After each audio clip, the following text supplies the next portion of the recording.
And good afternoon, everyone. Welcome in to O'Neill's Grill on University Boulevard as we have our JMU football fan and press luncheon with JMU head football coach Everett Withers. I'm your host, Kurt Dudley, as the Dukes improved to 2-1 this past Saturday with their home opener as they faced the Red Flash of St. Francis and came away with a 38-22 victory, again improving the Dukes to 2-1. Well, Coach Withers, to start things off here, I'll ask you a little bit about the similarities between the last two ball games for the Dukes. In both cases, getting down early, but in both cases, dominating either a half or the final three quarters. Are you noting any similarities between the last couple of wins? Well, yes. Obviously we don't like to be down early in a ball game. We're starting slow, both on offense and defense. We'll work through that. Hopefully we'll have fast starts from here on out. We'd like to. But I'm really proud of our team, the way we come out in the second half and make adjustments and then attack the second half of ball games. You said in the post game the other day about one of the things to need to improve on is being prepared to particularly face the run, get that fixed before the game as opposed to fixing it in the game. Can you elaborate on that just a little bit? Well, I think we're playing about 11 redshirt freshmen or true freshmen on defense, and sometimes early in the game, I think sometimes nerves, just the excitement of the first home ball game, kind of things really have affected us early in ball games. And I think in the second half, our kids settle down and play pretty well as the game progresses. I don't know if this means anything, Coach, but in the CA, you're leading in rushing. In overall yards per game, and yet Bad Lee also leads a number of pass attempts on the season. Is there any correlation between the two? Can there be any influence between the two as you look at things and evaluate? Well, I think our goal is to be an effective rush team. I think it's the first time since 2008 there's been back-to-back 300-yard rushers at JMU, rushing games at JMU. It's the first time since 2012 that you had two backs go over 100 yards. It's an emphasis for us to be able to run the football. I think it's going to help us throw the football. I think it's an area where we have to continue to grow and get better. So, if we can get in situations where we can throw the ball and help VAD grow in that area, help our offense grow in that area, our offensive line, our receivers, everybody, it's only going to help us down the road. As you're looking at improvements, are they coming in big chunks or a little more subtly at this stage now that you're 3 weeks into the ball game, into the season rather? Yeah, well, I think they're coming what we call small victories, and that's what we're trying to achieve, just small victories each week. Hopefully this week we put some things together. We'd like to be able to go on the road this week against a tough opponent and play well, and that's our objective. It'll be a good barometer to where we are as a team. Hopefully we've had enough small victories that the barometer will be in our favor. First time event for you as well, playing at home. What was it like for the Dukes to play there at Bridgeforth Stadium? Your first home game. Yeah, well, it was exciting to have 23,500 plus people there in the stands. I know the students probably had a little bit of a late start getting into the game after the first quarter. Hopefully we'll enhance that and make it better as we move forward. But the atmosphere was really, really good. It was an exciting atmosphere for our fans and our players and our coaches alike. And hopefully we can continue that and make it better as we go. All right, Coach, thank you. And let's turn it over to members of the media here with our weekly Fan and Press Luncheon at O'Neill's Grill here on University Boulevard. Gentlemen. Coach, 4 weeks in now, what's still frustrating you about this team? I know Saturday you mentioned penalties. You guys are still kind of shooting yourselves in the foot with penalties. Anything else frustrating you? Penalties are probably the biggest issue as far as frustration. I believe that we'll continue to get better. Again, you talk about playing 17, 18 freshmen, don't get frustrated. Just, keep working and get better. I see the future being bright for JMU football with the number of freshmen that we're playing. Yeah, following up on that, this piece of paper tells us how many freshmen you have playing. What's the biggest challenge about having that many newbies to the game of college football in terms of coaching them? I don't think there's I don't worry about playing them. When you take over a program, you're trying to build a culture and an identity, and sometimes it's hard to do that with, with the existing cast that you have. We lost some guys coming into this program in the off season and really tried to change some things. So playing the freshmen was kind of one of the things we knew we were going to do this year. So we're kind of right on schedules, right on script of what we plan. We're going to play a bunch of freshmen. We're going to continue to play more. I just think it's the way to go to build this program and to get a foundation with a program. Coach, talk a little about Sage Harold's game on Saturday. I know you got a Defensive Player of the Week in the CAA. Well, Sage had a really good game. I thought it was the first time that I felt like he was really comfortable in his role as a defensive end for us. He played really aggressive. Really, to be honest with you, he and Brandon Lee played really hard for us and felt comfortable in the ball game. Did they play perfect? No. But anytime you get a guy that has 10 tackles and forced fumble and a fumble recovery and a sack and those type of things, he's usually playing in a confident way, and that's what he was able to do on Saturday. In the past couple of days, at least times we talked to you, you talked about the young players and the number that your guys are playing. Is it finally hitting you that you're playing this many guys and it might have been more of a process than you initially expected it to be with some of these things? From day one, we've been saying this is a journey, process journey, whichever word you use. The journey is a process. We knew this was going to be the way it was going to be from day one when we started constructing this culture. So, no, this is exactly what we thought. Is 18 a lot of freshmen? Is that? Yes. It is. Have you been around a team that's played this many guys, this many young guys? Probably not 18. At Ohio State, we played about 12 in year one. Did you expect this to take this long? Is this pretty normal for what you guys are doing? I don't think it's long. It's not long. Did you expect more out of these guys early, or are they about where they are? They're freshmen. That's all I can say. They're freshmen. Freshmen are 18-year-olds, so we're excited about them. They're only going to get better. What kind of young freshman mistakes are some of these guys making? Are they doing anything? It would take me all day to go over young freshman mistake, and we don't have all day. And any ones that really jump out? Maybe no. Anything? Nothing. No. Coach, talk about you mentioned a few weeks ago you weren't very effective on third down, but you wanted to be better on first and second down. You were so Saturday, double-digit occasions where you were able to pick up a brand new series of downs on first or second down. Talk about your execution there.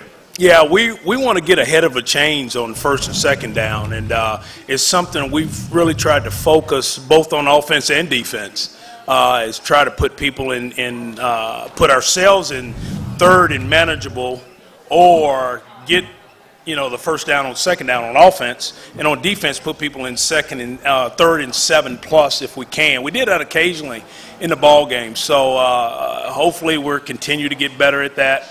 Again, we're going to strive to continue to work on being more attack mode on both sides of the ball on the early downs. Coach, talk a little about John Robertson, the quarterback from Villanova. What kind of makes him so tough to defend? Well, again, he has that unique ability to throw the football and to be able to run it. Very efficient in both areas. I think he was Offensive Player of the Week this week in the CAA. But he's a talent. Again, he gives you that aspect anytime you have a runner at quarterback of being +1. So we have to add an extra hat to the run game, which obviously puts more pressure on the secondary to be able to cover a little bit more. So it's a big challenge for us, but it's something that we see every day in practice with our offense. So it's not like it's going to be totally foreign to us. I know he's got that banged up hand, that left hand that he's got broken. I know he played a little bit in the last game with it broken. Did you see anything differently after? Maybe was he favoring it at all? Did you see anything? I think he's a talented player, and their team, they run the ball I think they're second in the CAA in rushing, so they do a really nice job of running the football. So again, I don't think it's a factor for him one way or the other. They're going to go do what they do on offense. What does it say about him that he played with a broken? He's going to keep playing with a broken hand. Is he a tough runner? Obviously, the biggest part of their offense. You got to stay in there. I think you just said it. He's a tough runner. Coach, what about you wanted to get more pressure on the quarterback. How do you think you did against St. Francis, and what are going to be the biggest challenges taking on Villanova? I thought we rushed the passer better this week. I think we had 2 sacks. We still would like to have more pressure on the quarterback. Again, you've got to get people in those 3rd and long situations where you can rush the passer better. We have to continue to, not only have to get better at rushing the passer with 4, but also with blitzing and some other things to be able to take advantage of it. I think some of the things that we did forced, the first interception by Jimmy Moreland was a pressure that forced a quick throw and allowed Jimmy to step in front of a pass. So our efficiency on some of the things are starting to improve. Coach, how is the performance of the offensive line this season? How has that been a testament to how hard this entire team has been working? Well, I think it's a testament to our offensive staff and the kids. This was kind of an offensive line that we put together, both first and second group, that hadn't played a ton. Not really together at all. So, you take a Josh Hogan who would play tight end and defensive lineman, you move him over to offensive guard. He started off in the spring as a center. You got some guys. Matt Williams didn't go through spring ball at all with us. Cunningham did not go through spring ball at all with us. So putting that together in the summer, doing our two-a-days and having them have the results that have happened so far for our football team has really been good to see. And again, I attribute our offensive staff. I attribute that to Coach Davis's way of coaching and our kids buying into the way we do things. Coach, talk a little about the defense of Villanova. What kind of stands out about them defensively? They play a little bit of an interesting scheme. They're a 3-3 stack scheme. What's really when you're a defensive coach, what you really like about what they do is they really chase the football. They really trigger and go to the football really, really hard. They know what they're doing. They've been doing the scheme for a while. So it's one of those defenses that you have to prepare for.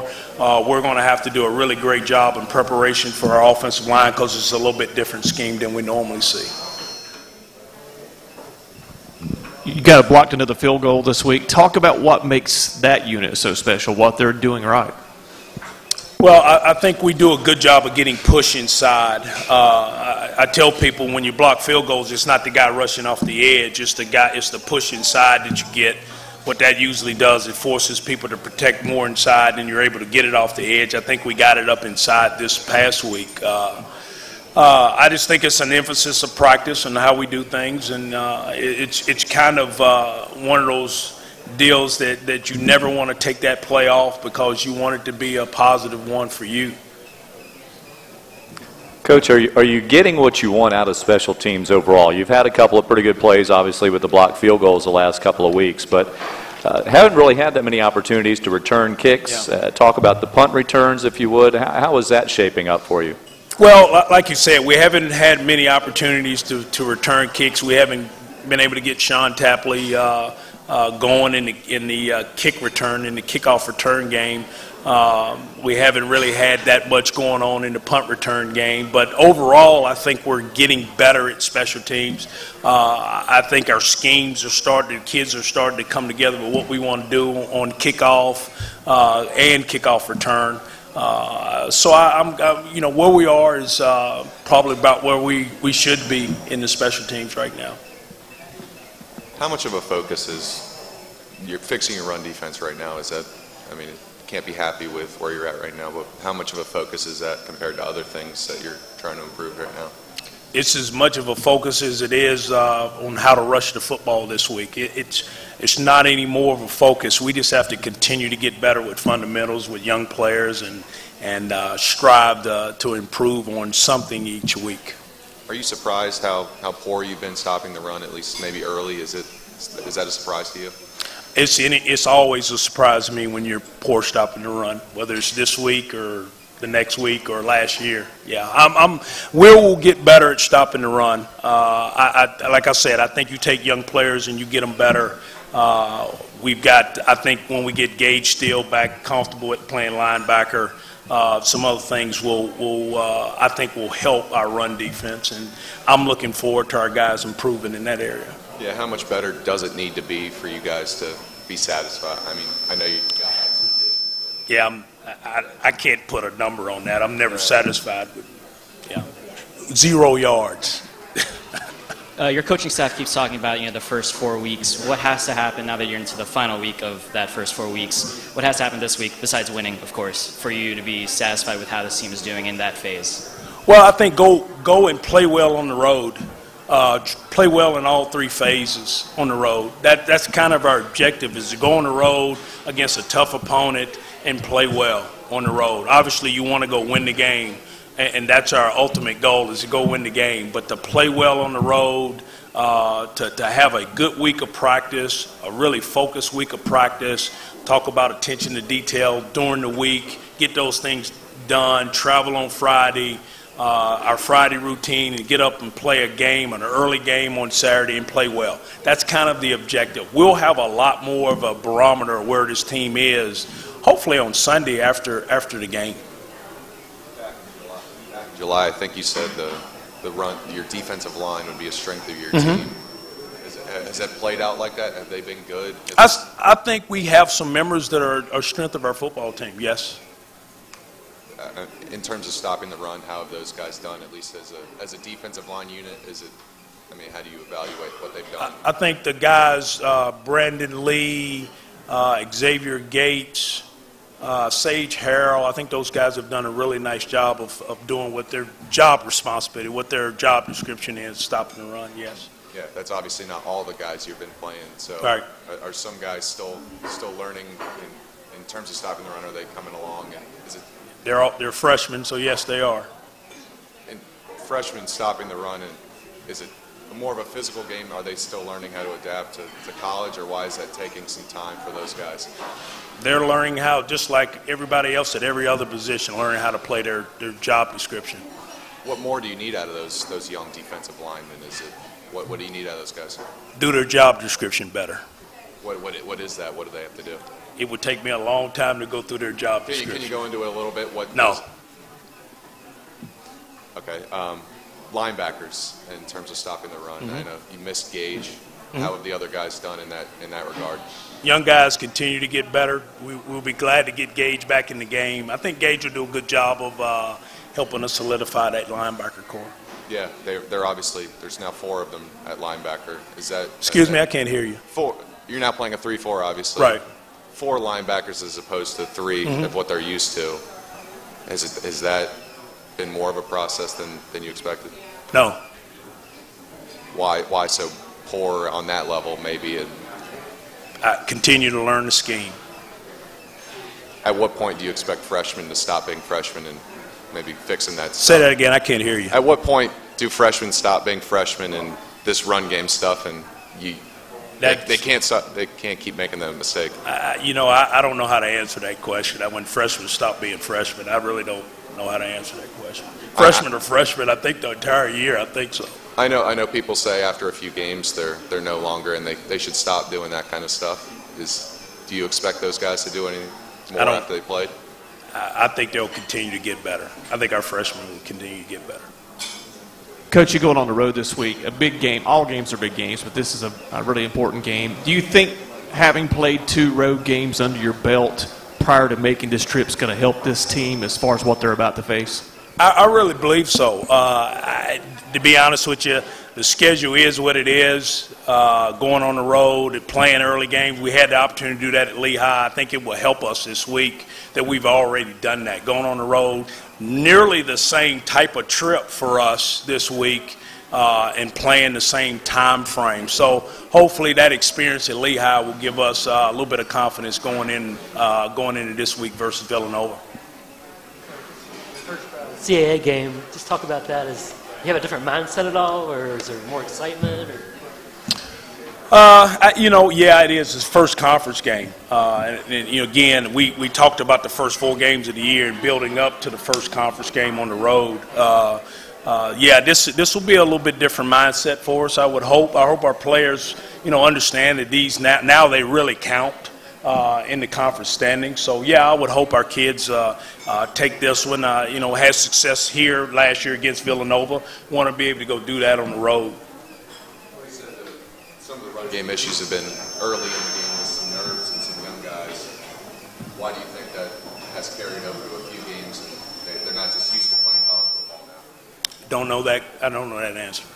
Is it frustrating that you're continually doing these slow starts and you're staying nervous and not just getting used to playing? Again, I don't know how to. It's not frustrating to me. It's part of coaching. It's part of the game.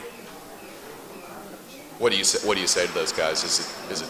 Do you even have to say anything, or is it just get used to playing? No, just keep coaching, keep playing hard, keep getting better. How has Brandon Staley done it? Obviously, he can't like what he sees early in games. Has he changed anything with his preparation and the way he gets these guys ready? Nope, not at all. Is that good that you're not panicking and maybe trying to stay the course and not overcorrecting? We've got a plan. We've got a plan in place, and when you start deviating away from your plan, it's usually not a good thing. I think what we've got is a really good plan on defense, and I think we'll continue to get better with that plan. How dangerous are these slow starts, and maybe eventually you can't come out of these holes that you're digging for yourself? I can't look into the future, so I can't tell you how dangerous they are for the future. Can you do that this week and get out of it? I hope so. You hope so? Yeah. You can fall behind to Villanova and be able to come back out of that one? I hope we come out of the slow starts this week. How important is that in this game? That obviously Villanova's a ranked team, and you can't do that against them. I'm hoping we don't have a slow start this week. Are you changing anything to do that? No.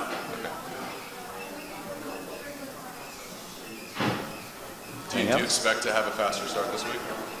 I can't hear you. Do you expect to have a faster start this week? I hope so. On the road, on a tough environment, is that? I hope we do. Any more questions? All right, very good. Well, the Dukes on the road this week. They will be facing the Villanova Wildcats. Actually, I do have one more question for you, Coach. Do you have any association, or what do you know of Andy Talley? He is the dean of the coaches in the Colonial Athletic Association, has great success over the years, rebuilt that program in the mid-'80s. How much interaction have you had with him throughout the years? Have not had a bunch of interacting with Coach Talley, but I do know of his success and how he's built a program. Done an unbelievable job. I think he's going in the year number 30 there at Villanova. Done an unbelievable job there, kind of stayed the course. Again, built the program over years. It's been consistent. Won the national championship, I think, in '09, I believe. So just an unbelievable football coach, tough, hard-nosed coach. I kind of like his philosophy and his style on how he does things. So I've been very impressed with what they've done there. All right, very good. That'll do it, Coach. That'll be the last one for today. And once again, the Dukes at Villanova. Kickoff is at 12:30. You can hear it on the JMU and Telos Wireless Broadcast Network, and pregame coverage begins at noon. For Coach Everett Withers, I'm Kurt Dudley. Thank you for joining us again here at O'Neill's Grill for our weekly Fan and Press Luncheon. Have a great week, everyone.